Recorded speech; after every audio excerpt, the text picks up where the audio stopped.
So this website is only 2 years old and it's getting 264,000 visitors from US Google alone. So let's do a quick calculation here. 264,000. We have to multiply it by 2 to get the real representation from all traffic all over the world. And that means they're getting 528,000 monthly visitors. If we multiply that by 4 cents per visitor, that's $21,000 a month as a potential revenue for this website. In this video, I'm going to show you the best niche for blogging in 2020, in my opinion. If I was starting a blog in 2020, this is probably the niche that I would go for. Hi everyone, if you are new to my channel, my name is Greg Kononenko. On this channel, I publish regular videos on blogging, affiliate marketing, and traffic generation. So if you're not yet a subscriber, click subscribe just below this video and enable all notifications to receive updates when I upload my next video. Thank you, and let's get into the video. In today's video, we're going to be running through what I think is probably the best or one of the best niches to start a blog in 2020. I know a lot of you watching this video are thinking of starting your own blog, but you're probably not sure exactly which niche is a good niche for you to start your niche website in. And I want to bring you this niche. I'm really excited about it. It's the fish keeping niche. I cover various niches on my channel pretty regularly, and I have been looking time and time again at this particular niche. It is very easy to get traffic in. It is easy to get content in. It is a profitable niche, and not many people have got blogs in this niche. So I'm going to show you multiple examples of successful websites in this niche that are doing extremely well. And the first website that I just want to introduce you to is this one here called Fishkeeping World. So first of all, let's just take a look through the website and understand how they make money. Then I'm going to take you through the stats, the keywords. So basically you can pick this up and start implementing and start building your own website in this niche as well. So this is what the landing page of fishkeepingworld.com looks like. And you can see that they've got various sections at the top about freshwater fish, saltwater fish, fish keeping and breeding, aquarium, and then there are by different types of fish as well. So let's talk a little bit about how this blog actually makes money. If you click on any of these posts, for example, this one here, how long do snails sleep? So people will discover these posts through Google most likely. I'm going to show you all the keywords a bit later on in this video, so don't go anywhere. But you will notice that if I open this and I scroll through, then there is an ad here in the right-hand side, in the right sidebar. There is also an ad at the bottom. And there are ads throughout this article or at the end of the article. So here there is an ad here as well. So whenever somebody is reading one of these posts, many people will actually end up clicking on these ads, and the owner of this website will make money. I would guess that this is probably how they make the majority of their money, through these ads appearing in their posts, because they get a lot of traffic. I'm going to show you some stats in just a moment. But they also sell their own books. So if we click here on book, there is actually a book that you can buy for $20. And I'm guessing that some of the visitors that like the content would be buying that book as well, because they will want to learn how to care for their fish. And this is a niche where people are passionate and people spend money.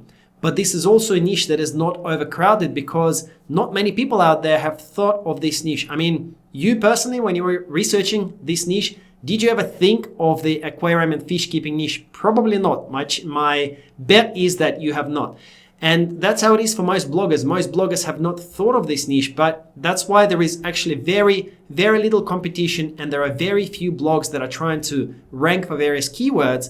Therefore, keyword difficulties are very low and it's easy to get traffic. There is also, of course, opportunity for you to insert affiliate links and promote various products for a commission. There are lots of affiliate programs on various platforms that deal with fish food. So fish food is an obvious one, and you can insert affiliate links to fish food from certain posts where it makes sense, or perhaps to in some posts which deal with the setup of the aquarium. You can also recommend to buy aquariums from a particular place online. There are lots of affiliate programs that do that. So to show you an example of that, here is another blog in this niche. It's fishkeepingadvice.com, and under their equipment category, we can see there is a post about air pumps, and you can see that here they've also got ads from Mediavine, and however, they also have links. So see here, they're recommending a particular air pump, and if somebody looks at it and they want to buy it on Amazon, this is an affiliate link. So whenever somebody clicks on it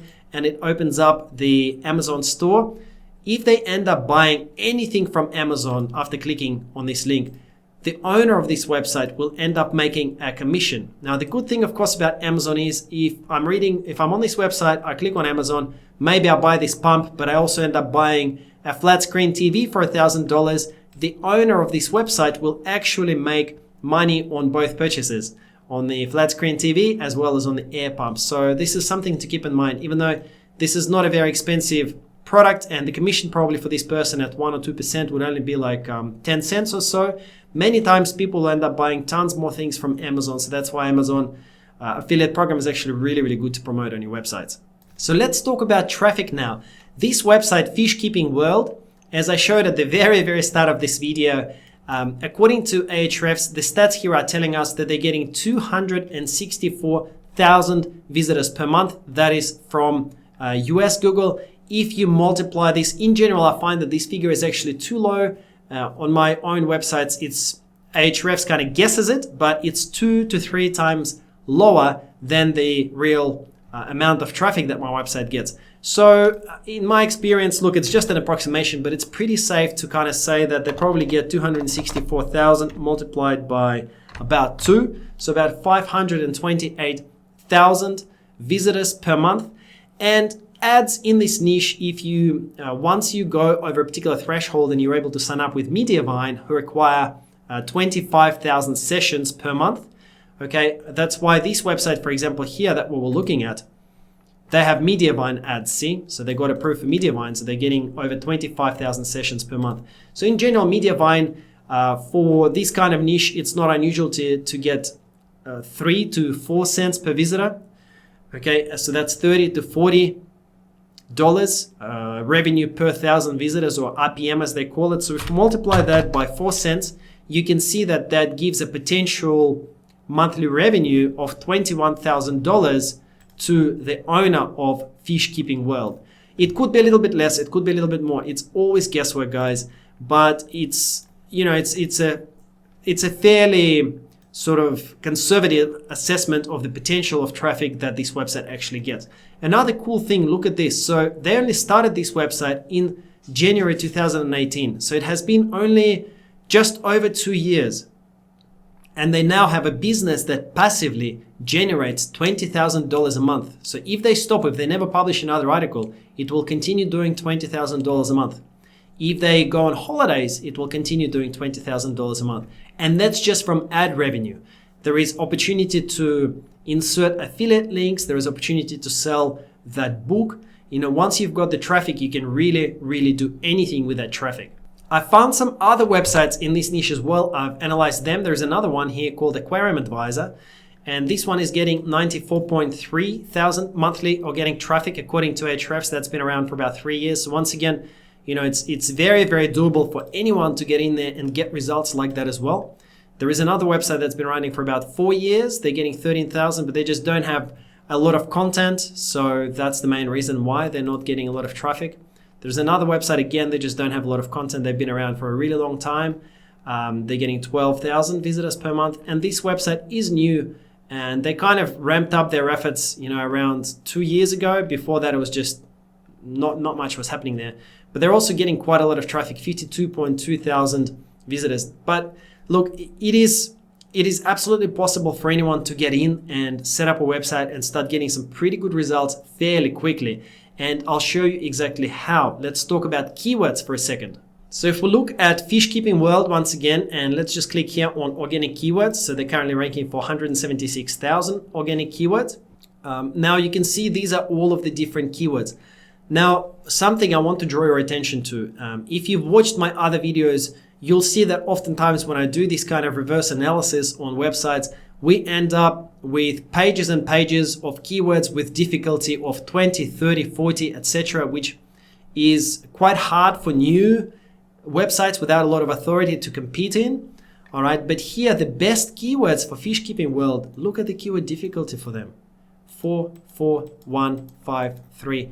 Anything under 7 or less is reasonably easy for a beginner website to start ranking in. So there are tons of keywords with just crazy low difficulties, 1, 3, 7, 4, etc. Okay, and if we now limit this to keyword difficulty of, let's say, just 5, which is very low, look how many keywords will be left. 75,000 keywords with extremely low keyword difficulty. So you can publish an article today on can fish drown, or publish an article about ocean puns, or publish an article about funny fish names, or publish an article about amber tetra fish. Okay, and you will have an amazing chance of ranking on page 1 as long as your content is high quality. If we drop this SERP button down, let's just take a look at what kind of sites are actually currently ranking here on page 1 for amber tetra. All right, we can see the strength of this website. So if we look at AR, anything over 1 million is a weak website. And we can see here that 4 sites, so this one here, AR 7.6 million. It means that in the ranking of all of the websites in the world, from number 1 being the best, the strongest site, and number 150 million being the weakest, this one is number 7.6 million. So it's at the almost the very bottom of the food chain of websites, so to speak. It's 7.6, and if we look at this DR domain rank, it's 22. There is another one, 7 million and 23, 9.8 million and 18. Okay, so, and then there is another one with 1.5. So these websites are managing to rank for amber tetra, even though they're very, very weak websites without a lot of authority, without a lot of backlinks. So if you start a similar website today, you will be able to very quickly get onto the page 1 as well. If we look in a little bit more detail at this website here, Aquarium Source, that's ranking. It's a weak website, all right? It's managing to rank, Aquarium Source. That article, look at it, it's got 0 backlinks. So this is the backlinks and domains. This article has got 0 backlinks, and this is the article that they've written. I mean, this is a hobby blog. This is not, a multi-million-dollar corporation that has created this blog. This is a fairly basic blog that's been started by just hobby bloggers like you and me, who just wanted to make money, and they found this niche. And I've investigated this website a little bit. You can do it in your own time. I know that this is not a corporation of any sort. So it just goes you once again to show you that it is possible for anyone to get into this niche. You don't need, some massive budget. You just need to select the keywords that you want to rank for. There are plenty of keywords with keyword difficulty 0. I mean, this is insane. If we look at crown tail beta, this one here, 3,600 searches a month and keyword difficulty 0. Look at this keyword, 40-gallon breeder tank, 6,300 searches per month, keyword difficulty 0. If we look at the SERPs here, search engine result pages, look at the kind of domains that are ranking here.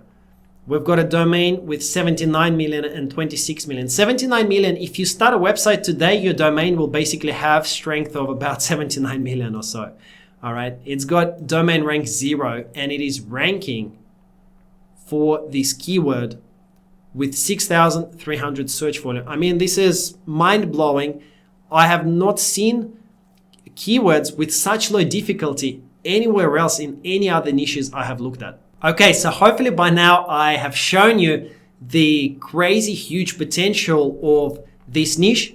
And now what I want to walk you through is how to actually create the content. So if you wanted to create a content about amber tetra 101, then what would you actually do? Well, for that, you don't require anything crazy. All you need to do is just find out what other sites have written. So you would Google amber tetra 101, and you would look at the content published on other sites, and you would rewrite it in your own words. All right, so you would structure it the exactly same way. Like, for example, you might borrow some bits of information from here, some bits of information from other blogs on this niche, and just talk about, rename your subheadings: amber tetra summary, amber tetra lifespan, appearance, and then borrow some other sub paragraphs from other blog posts. Now, if you're wondering where to get these images, there are a few different ways to get them. So the first way is to use Google Images. So here is what to do. You need to type in amber tetra and then go into images. Do not copy these images from here. Do not just blindly copy these images. You need to choose settings, and you need to go into advanced search, and you need to choose where it's got usage rights. You need to choose free to use, share, or modify even commercially, and then click advanced search. Now this will give you the images that you can actually download and that you can reuse. So you can see now here that we've actually got this, see this image that Aquarium Source used? Well, guess what? It's the exact same image and they probably got it from this exact same place, okay? If we keep scrolling, see this image here? They've got it from the same place. How crazy is that? This is from commons.wikimedia.org. All right, so if you open this up, that will basically explain to you, so Wikimedia Commons, this is Creative Commons. So this means that you can use this image on your blog without crediting anybody. If you open this on Flickr, with Flickr, you've got to be careful and you've got to read the license. So it says here, some rights reserved. So you just need to make sure that you actually look at this and make sure that this license allows you to use it. But this is one way for you to find some pretty cool images that you can use for free just like that. And I am guessing that this is exactly what this blog has done. And as you can see, they're getting traffic. They're very successful. They've just used these free images, these exact same images as what I'm showing you here. Another image source is pixabay.com. All of the images that they've got on there are free for you to use. You don't need to credit anybody for usage of those images. So they don't have all of the images. All right. So I've searched for tetrafish and you can see here that I've got some images. There's not a lot, but there is kind of like, there are a couple of images here that you can use. But for some other searches, you will actually find quite a lot of images. So once again, this is a very useful source. So how do you actually make money from the blog? Now you know the niche to start, you know how to research the keywords, you know how to create that content. Well, your plan is to publish 20 to 30 high quality articles over the next 1 to 2 to 3 months. You know, the time frame is flexible, but you know, up to 2 to 3 months for 20 to 30 blog posts is probably quite reasonable. After that, you should start seeing some trickles of traffic coming in, even if you do not build any backlinks. After that, you can start to promote your blog. You don't need many backlinks because the keywords are so easy to rank for. But just to give your blog a bit of a boost, you can build some high quality links. I'm going to put a link to the video below in the description, so just check that out. You can build 1 to 2 links a month. That's all you need. It won't take much time. And you should see your traffic actually ramp up fairly quickly if you do follow these steps. So 20 to 30 articles in your first 2 to 3 months, then start building about 1 to 2 backlinks per month. That's all you need, and continue publishing the content. At 6 to 12 month mark, you will see your traffic pick up dramatically. That's just how Google works. Don't quit your blog after 1 to 2 months if you see no results. That's the worst thing you can do because it takes Google some time to build up trust. So how do you then get these ads? After you start getting some traffic, you need to apply for ads. Once you start getting about 100 visitors a day, which won't take long, trust me, you apply for Google AdSense. I'm also going to put a link to Google AdSense below in the description, so just check that out, see how that works. Once you hit 25,000 visitors a month, so about 1,000 visitors a day, that's when you can switch over to Mediavine. Once again, that does not take long at all to hit those 1,000 visitors a day. And you can start showing Mediavine ads like this blog here, Fishkeeping Advice. They're approved for Mediavine. In a lot of niches, they actually pay more than Google AdSense. Google AdSense is pretty good, but Mediavine might be paying more for this particular niche. You can apply to Mediavine and you can test and see how your results are. There you go. This is the best niche for blogging in 2020, in my opinion. Drop me a comment. Let me know what you thought. Watch these videos above next. You're going to love them, and subscribe to my channel to never miss my future videos. Thank you for watching. I'll see you in the next video.